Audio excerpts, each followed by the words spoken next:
Hello, my name is Norb and I like to talk about headphones. Normally I like to focus on wireless headphones, but lately I've been getting more and more into wired headphones.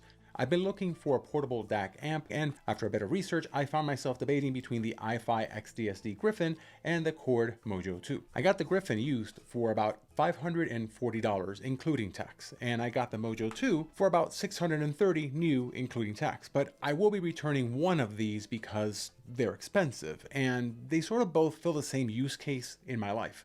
That all said, if I miss something or if you want more information, I'll put links to any products I mention in the description. Just so you know where I'm coming from, here's my use case. I want something that I can use for testing headphones, but also something that's fun to listen to. It'd be nice if it was wireless, but that's not a huge deal. I tend to like warmer sounds, but I do appreciate being able to draw out some of the details, especially during tests. And I want something with enough power to get good sound out of most modern headphones, but sensitive enough to work with IEMs. Hopefully I can give you enough information for you to make your own decisions if you're in the same boat as I am.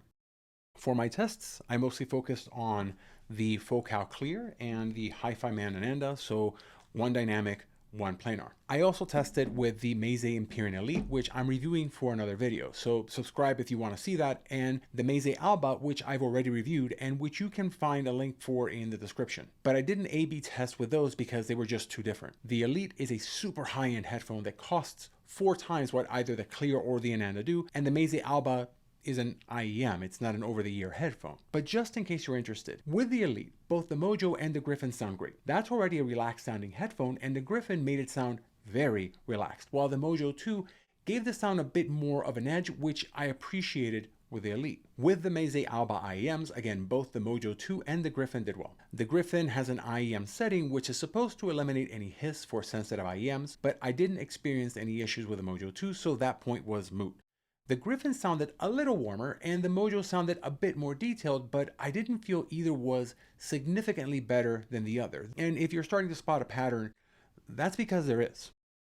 The Gryphon has a more laid back and relaxed sound than the Mojo 2. The good thing about this is that it washes out a lot of the flaws in recordings and makes things just sound good. The bad thing about that is that instrument separation sometimes suffers, but not terribly. It's just that you end up with a relaxed, comfortable sound that you can zone out to. To me, that meant that the music didn't seem especially engaging or lively. However, we do need to talk about the outputs because those make a difference. The Gryphon has 2 output options, a 3.5mm S-Balance jack and a 4.4mm balance jack. I honestly don't know what S-Balance means outside of some marketing, but the 3.5mm jack delivers 3.5 volts at 600 ohms versus the 4.4mm balance jack, which delivers more than twice the power, up to 6.7 volts, so that the audio did sound more full. Still just as warm, but with a bit more resonance and fullness, especially when it came to the bass. Keep in mind that most of my tests were done using the 3.5mm jack, since that's just what is most convenient for me. To personalize the sound, you have a few options with the Gryphon. First is the presence and bass. This is a switch that works at the input level and will emphasize either the bass or the voice presence or both. Then it also has the X bass and X bass settings, and that is going to be hard to pronounce. These are software filters that either add more bass or give the sound more of a spacious feel. The X bass setting was great with the Ananda Stealth since it gave more power to the bass. It was also good with the Clear since it added more physicality to the low end, but in both cases, it still sounded artificial and changed the sound too much in that respect for my taste, so I usually kept the setting off. And as for the X Space, I just wasn't a fan. I don't think it did much of anything, but it degraded the sound quality pretty badly. Of course, sound quality will also depend on the inputs, and the Gryphon has 5.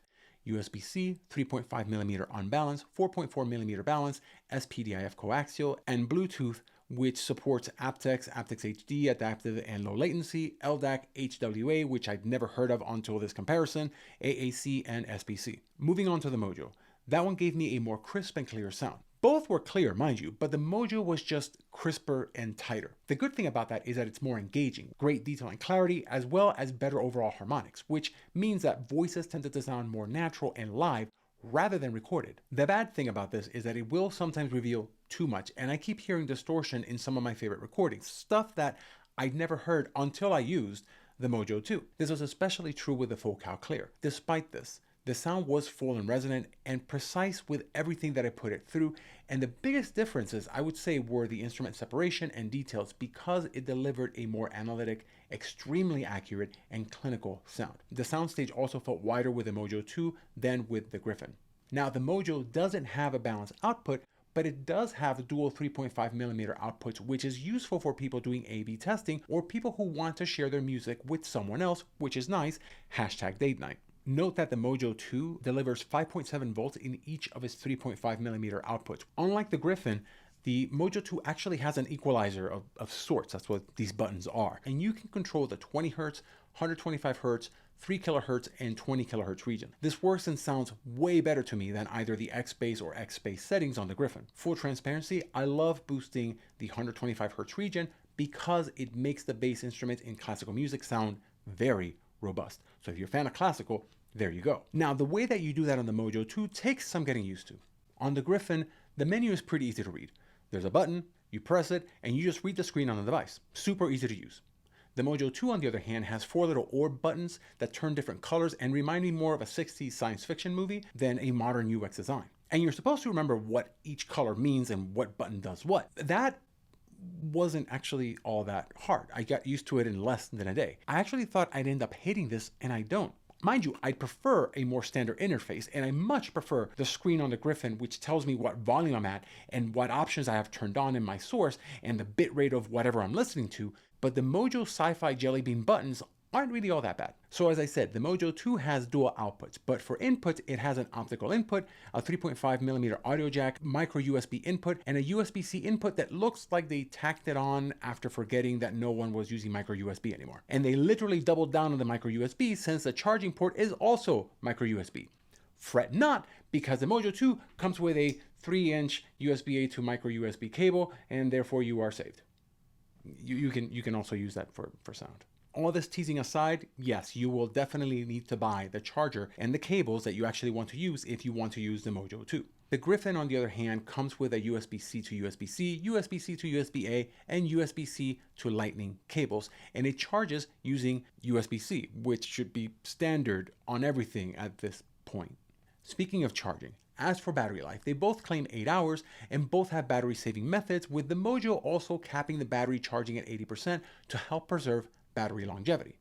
The Mojo can also be used as a desktop amp and will draw power from a source instead of the battery when it's plugged in order to preserve the battery life. The Gryphon can also be plugged in while you use it, but iFi warns you in their documentation that this will make the unit heat up. The ability to wire the Mojo 2 to the computer is great because it doesn't have wireless connectivity, at least not natively. Chord sells an adapter for it, the Chord Poly, which will give you wireless functionality for the low price of $650 additional.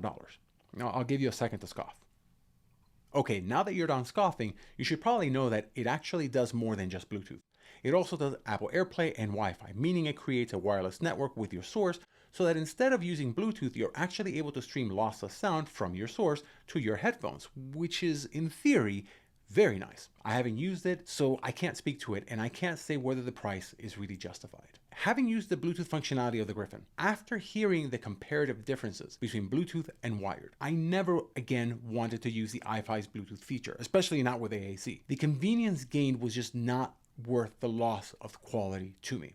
If I want Bluetooth that badly, I can use the Q-Delix 5K, which is 1/6 the price and sounds just as good in that particular case. Something I do need to call out is that the Mojo 2 is sensitive to radio frequency interference, whereas the Gryphon is not. So when I had the Mojo 2 too close to my cell phone, I would sometimes hear a bit of interference, like when a call was about to come in or a text message was being sent. So in short, the Gryphon sounds warm, has tons of options, and doesn't experience interference, while the Mojo doesn't have Bluetooth, doesn't do balanced output, and ruins music by being too detailed. Decision made, right? Not quite. See, one of my biggest complaints with the Mojo 2 was initially that it sounded too detailed, too analytical. Yes, I loved the instrument separation, how crisp the sound was, and how engaging the sound felt, but it was just too revealing. I hated listening to some of my favorite songs and realizing that they had all kinds of production issues in them that I had never before heard. I will gladly give up some detail if I can still listen to all my favorite pieces in peace. But then I discovered crossfeed. What crossfeed does is that it feeds a bit of the right channel into the left and a little bit of the left channel into the right, both with a slight bit of delay, and you can choose how much by using the glowing jelly beans. This is to try to make the sound act more natural, like it would if speakers were in front of you instead of strapped to your head. The result is that sound becomes less analytical and more warm, since you're purposely trading some of that crispness, I can't pronounce that word, since you're purposely trading some of that crisp quality to it, some of that separation, for that more natural presentation of the sound. The result, at least to me, was fewer overt details, especially with the focal clear, while still keeping the harmonic resonance at the high end that gives a more natural timbre to instruments and voices. Both the Gryphon and the Mojo 2 are fantastic for very different reasons. The Mojo 2 is more of a lean into it, lean forward, high energy, high detail sound, whereas the Gryphon is more of a relaxed, laid back sound. If you just want to relax with your music and you need to have Bluetooth, then the Gryphon is the better choice. But if you want to study your music and recordings and have the option of a slightly warmer sound and the ability to personalize your sound more at the cost of Bluetooth connectivity and balanced outputs, the Mojo 2 is going to be the better choice.